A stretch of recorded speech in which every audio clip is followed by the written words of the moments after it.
Fala aí, cara, beleza? Nesse vídeo a gente vai conversar sobre o Pempot. Ele foi oficialmente lançado, tem muita novidade, muita coisa acontecendo com ele, e eu quero contar pra você nesse vídeo o que eu achei dessa nova atualização e das novidades. Para que vocês entendam as novidades, eu vou precisar mostrar para vocês isso aqui. Esse aqui é o site antigo, uma versão bem antiga do site do Pempot, tá? Eu explicava aqui sobre como era o programa e tudo mais. E uma das novidades, ou melhor, a primeira delas, é que eles fizeram um novo site. Esse novo site está aqui. É um site com um pouco mais de recursos aqui de botões de navegação, seções, etc.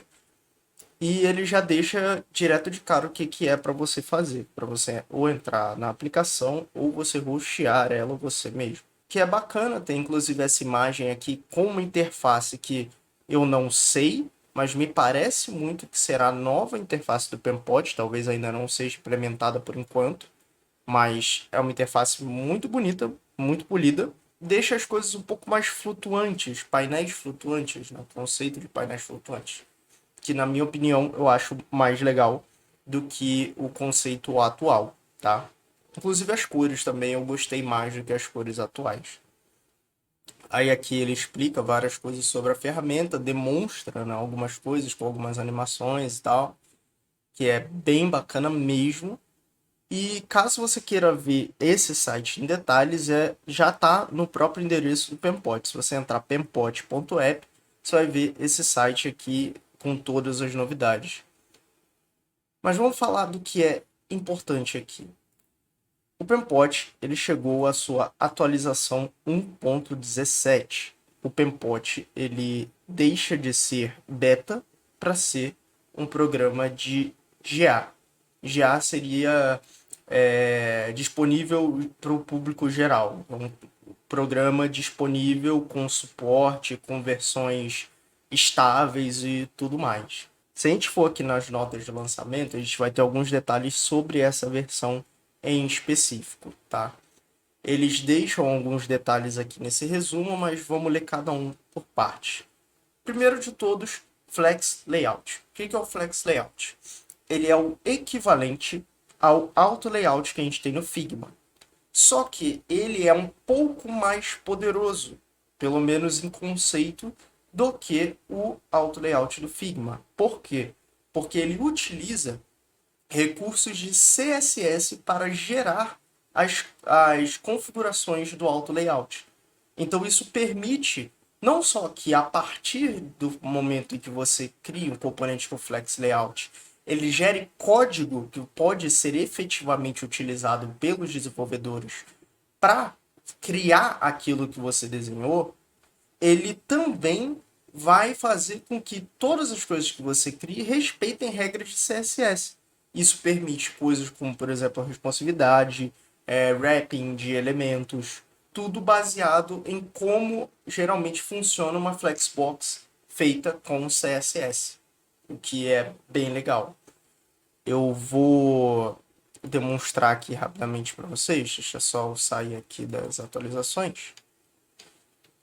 Vamos supor aqui que eu queira criar uma telinha, que crie a minha telinha, e dentro dela eu quero que existam elementos que vão se organizar em linha, tá? Eu quero que eles sejam linhas, não quero que eles sejam nada além disso. Então vou duplicar aqui alguns desses caras aqui, colocar eles aqui espalhadinhos por enquanto, vou recolorir alguns deles, tá? Deixa eu pegar aqui algumas cores desse arquivo que eu já tenho prontas. O que eu quero fazer aqui? Eu quero que este board, especificamente, tenha o Flex Layout, para que eu possa configurar. Então, eu vou nessa parte aqui, Layout, adiciono, e aí eu posso controlar tudo. Uma das primeiras coisas que eu posso controlar é a direção. Então, eu posso dizer se eu quero que ele seja uma linha, se eu quero que ele seja uma linha reversa, se eu quero que ele seja uma coluna, ou se ele vai ser uma coluna reversa.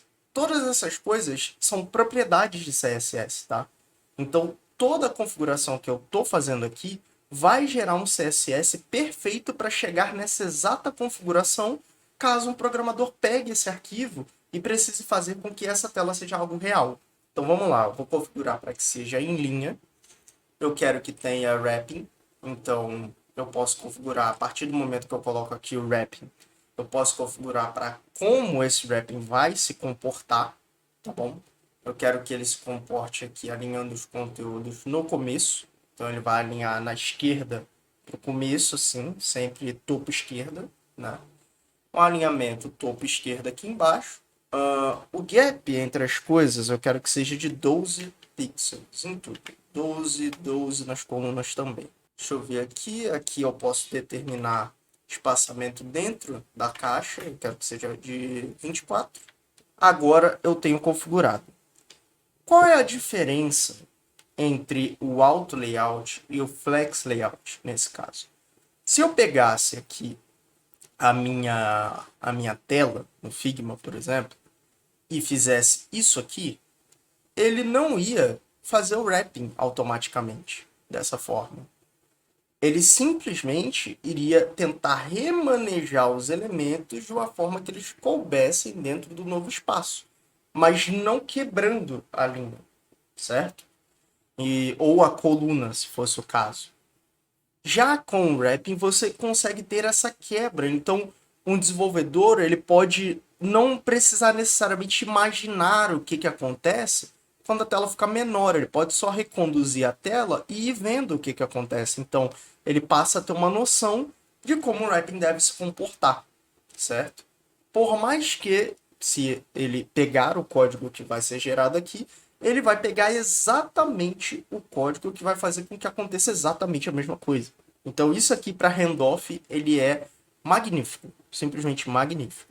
Além disso também, como a gente tem aqui a construção, né, da própria caixa Flex, eu também posso dizer o que essa caixa tem que fazer em questão de tamanhos, que é nessa parte aqui, sizing. Eu posso dizer que ela vai ter um tamanho que seja comportar os elementos, que é esse aqui, ou ela vai ter um tamanho que seja o que eu pré-determinar, um tamanho fixo, que aí eu posso reconduzir o tamanho aqui e ter essa questão da responsividade, tá? Ó, se eu ativar isso aqui, ele vai estender os conteúdos até que a caixa caiba todos eles. Se eu deixar no formato de tamanho fixo, aí o wrapping passa a funcionar. Isso é importante de ressaltar, tá bom? Funciona tanto verticalmente quanto horizontalmente, tá? Você pode ver aqui. E aí, se eu tiver wrapping, a caixa cresce. Então, isso é muito bacana mesmo. É uma inovação que o Pempot traz de forma nativa, tá? No caso do Figma, eu sei que existem extensões que permitem esse tipo de coisa, mas de forma nativa o Pempot traz isso para a gente, o que é muito bacana. E o melhor, ele traz isso em forma de código. Tá? Eu vou mostrar para vocês aqui, ó, se eu for na abinha Inspect, eu vou ver todo o código que é necessário para gerar exatamente essa caixa com esses elementos, tá? Ó, o CSS está aqui, o SVG, caso eu precise do SVG, tudo aqui. Óbvio, ele gera o CSS daquilo que você selecionou. Então, como eu selecionei a caixa, essa é a configuração da caixa em CSS. Se eu selecionar aqui algo dentro da caixa, né, tipo os elementos aqui dentro da caixa, ele vai me dar as coisas que tem a ver com esses elementos. Vou selecionar esse cara aqui, vou em Inspect, ele vai me dizer aqui como que eu faço para criar esse retângulo, que aí é outra configuração, outra coisa. Esse conceito, particularmente, ele me lembra muito o extinto Adobe Reflow, que era um programa da Adobe que permitia que você criasse layouts e ele gerava esses layouts que você criava graficamente em forma de código. Lógico que ele gerava um código muito porco, um código muito ruim, que não dava para você utilizar em produção, você tinha que fazer um monte de correções e tal. O programa era um alpha, era um teste da Adobe, eles estavam testando tudo.